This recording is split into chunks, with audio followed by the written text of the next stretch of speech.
Cody, Wyoming, the autumn of 1961.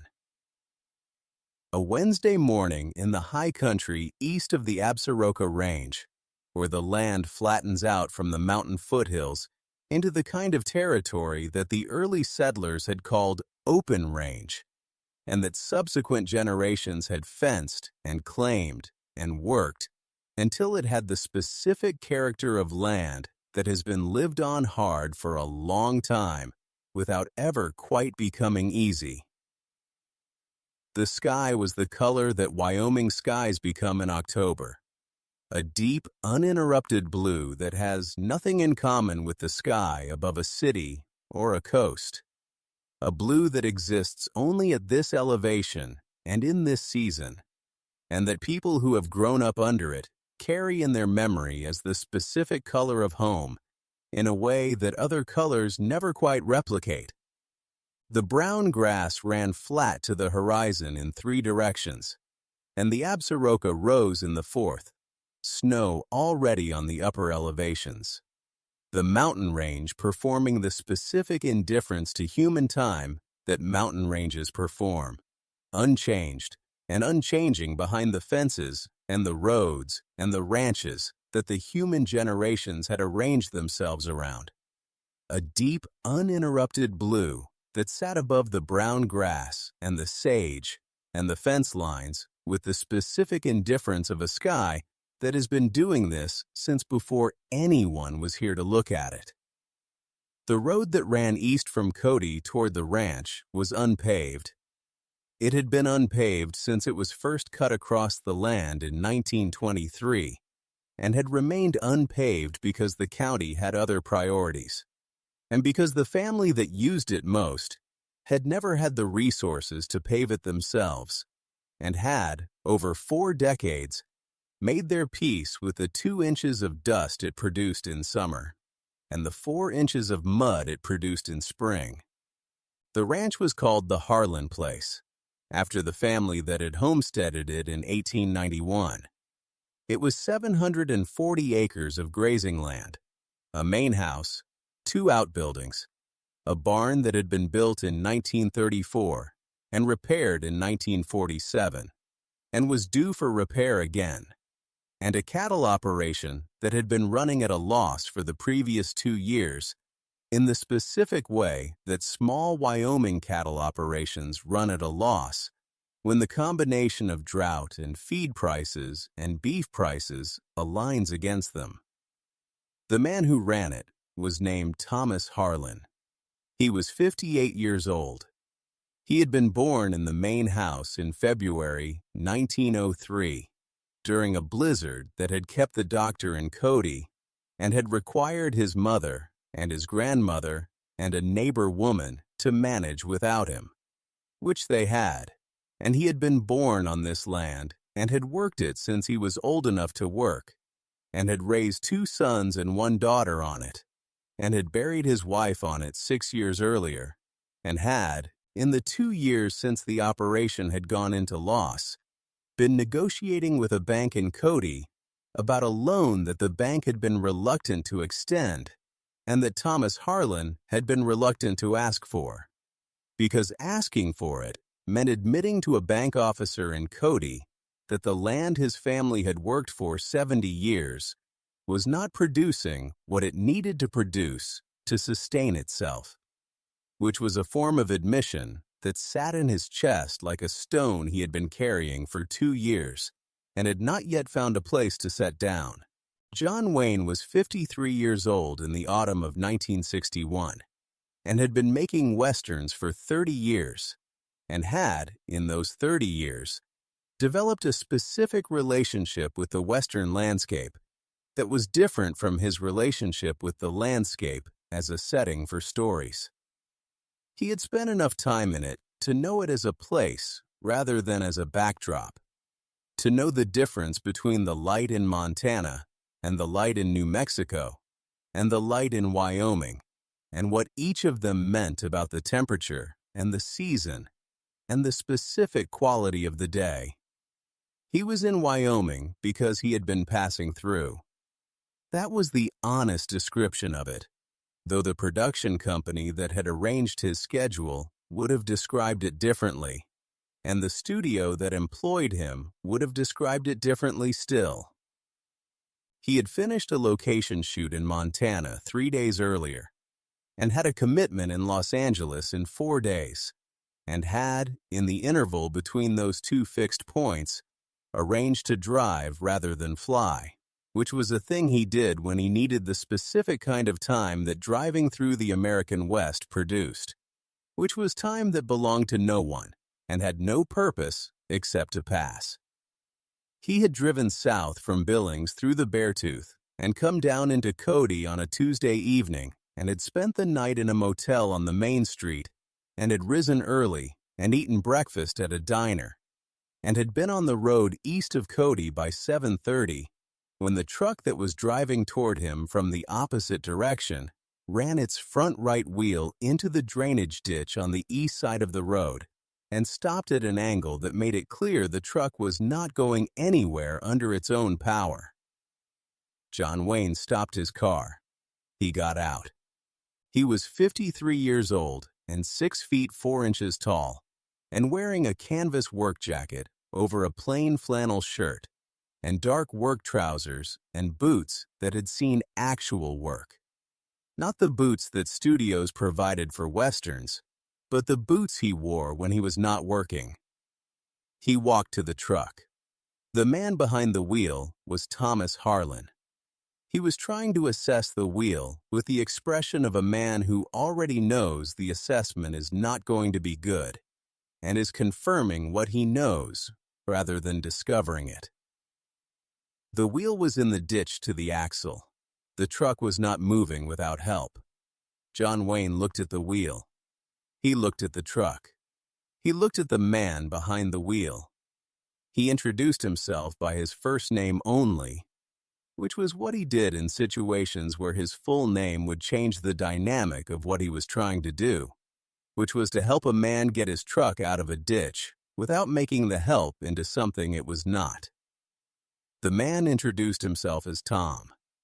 They worked the truck out of the ditch in 25 minutes, using a length of chain from the bed of the truck, and the tow capacity of John Wayne's car, and the specific problem-solving patience of 2 men who had both spent enough time in the physical world to understand that most physical problems yield to patience and leverage if you apply them in the right order, and who had not yet had the conversation that would tell either of them who the other one was, which meant that the work was done in the specific equality of 2 men who know nothing about each other except what the work reveals, which is usually enough to establish whether the other man is serious and whether he can be relied upon, and whether the thing that needs doing is going to get done using a length of chain from the bed of the truck and the tow capacity of John Wayne's car, and the specific problem-solving patience of 2 men who had both spent enough time in the physical world to understand that most physical problems yield to patience and leverage if you apply them in the right order. When the truck was back on the road, Thomas Harlan said that he was grateful. He said it in the specific way that Wyoming men of his generation expressed gratitude, which was briefly and directly, and without the elaboration that would have made it into a performance. John Wayne said it was nothing. He said it in the same register. He asked if Harlan was headed back to a place nearby. Harlan said he was headed back to his ranch, 3 miles east. Wayne said he was going that direction anyway, which was true in the sense that east was the direction he had been traveling before the truck went into the ditch, though 3 miles east of this point was not any particular destination for him. He followed the truck. The ranch was visible from the road at a 1/4 mile, the way ranches are visible in flat country when there is nothing between the road and the buildings except land that has been grazed down to the specific brown of October grass. It looked the way working ranches look when they have been worked for a long time by people who repaired things when they needed repairing and did not repair them before, and did not replace them when repair was still possible, which is the look of a place that is serious about what it is for and has no resources left over for what it looks like. The main house and the barn and the outbuildings arranged in the specific practical geometry of a working ranch that had been added to over decades as need required rather than as plan dictated. They pulled into the yard. Thomas Harlan got out of the truck. He said that he owed Wayne a cup of coffee at minimum. Wayne got out of his car. He said that he would take the coffee. They went into the main house. The kitchen was the room that the house had been organized around for 70 years. A large central room with a wood stove and a long table, and the specific accumulated detail of a kitchen that had been in continuous use for generations.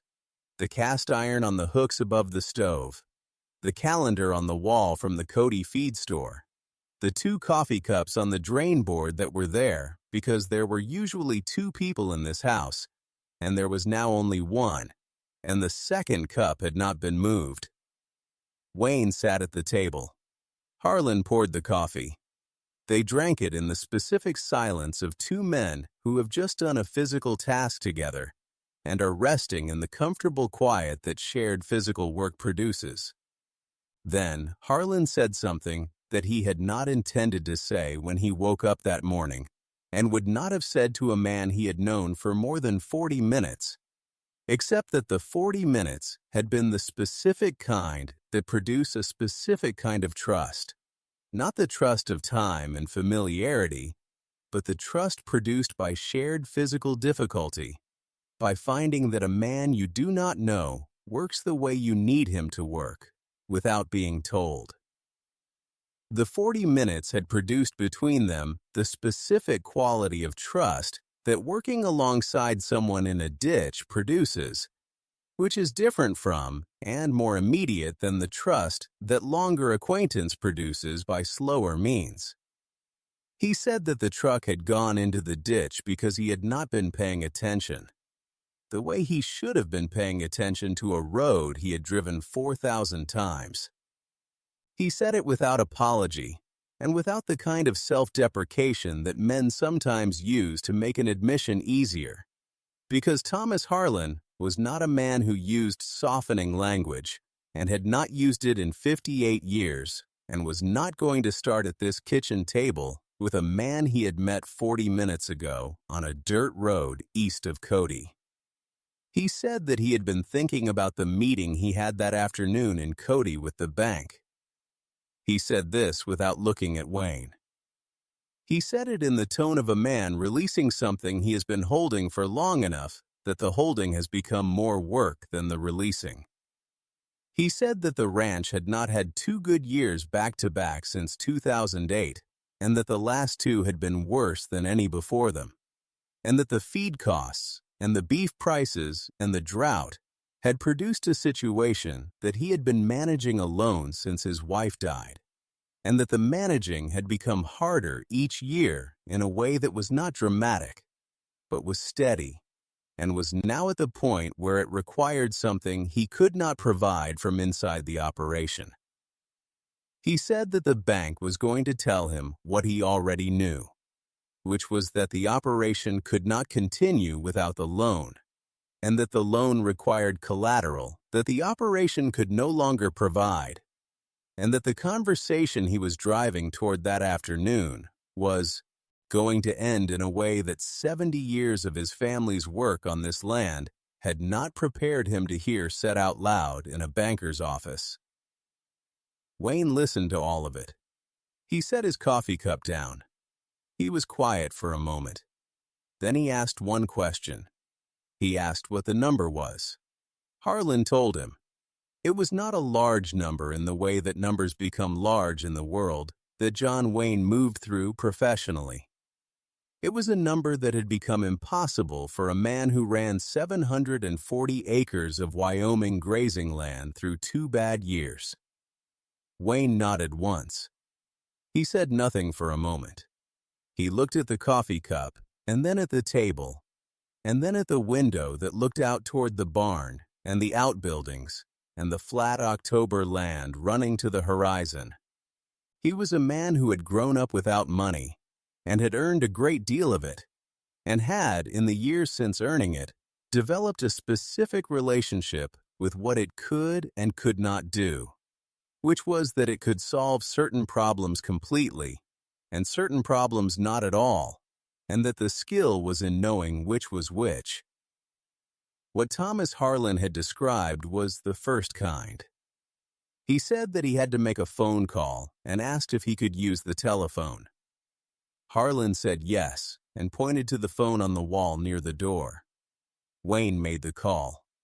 He spoke for 4 minutes. He spoke quietly. Harlan could hear the tone, but not the words. When Wayne finished the call, he came back to the table and sat down and picked up the coffee cup. He said that Harlan should go to his meeting at the bank that afternoon. He said that the conversation at the bank would go differently than Harlan expected. He said this in the flat, informational tone he used for things he was certain of. Then he finished the coffee. He stood up. He put on the canvas jacket. He shook Harlan's hand once, firmly. He walked out to the car. He drove west back toward Cody on the unpaved road with the dust rising behind the car in the still October air and the Absaroka visible ahead of him in the morning light. He did not stop in Cody. He drove through it and north toward the Montana line and the road back to the commitment in Los Angeles that was still 3 days away. Thomas Harlan sat at the table in the kitchen for a long time after the car disappeared down the road, and the dust settled back onto the road, and the yard was quiet again in the way it was always quiet at this hour on a Wednesday morning. He sat with the second coffee cup on the drain board and the calendar from the feed store on the wall, and the specific quiet of a house that has been lived in for a long time by people who are no longer all there. That afternoon in Cody, the bank officer told Harlan that the loan situation had been resolved. He said it in the measured professional tone that bank officers use when they are delivering news they did not originate and do not entirely understand, but have been instructed to deliver, the tone of a man reading from a script that someone else wrote in a phone call that morning. He said it had been handled by a third party who had asked to remain anonymous. He said it had been handled by a third party who had asked to remain anonymous. He said the paperwork would be ready by the end of the week. Thomas Harlan drove back to the ranch on the unpaved road east of Cody in the specific silence of a man who had driven that road for 58 years and was driving it now with something he had not had when he drove it that morning, which was the knowledge that the land his family had worked since 1891 was going to be there for the generation after him. He did not know who had made the call from the telephone on the wall of his kitchen that morning. He did not know who the third party was. He had a guess. He kept the guess carefully to himself for the same reason that Wyoming men of his generation kept most things to themselves, which was that some things are completed by the telling and some things are completed by the keeping. And the man who had sat at his kitchen table that morning and finished his coffee and shaken his hand and walked out to his car had made it clear, without saying so, which kind this was.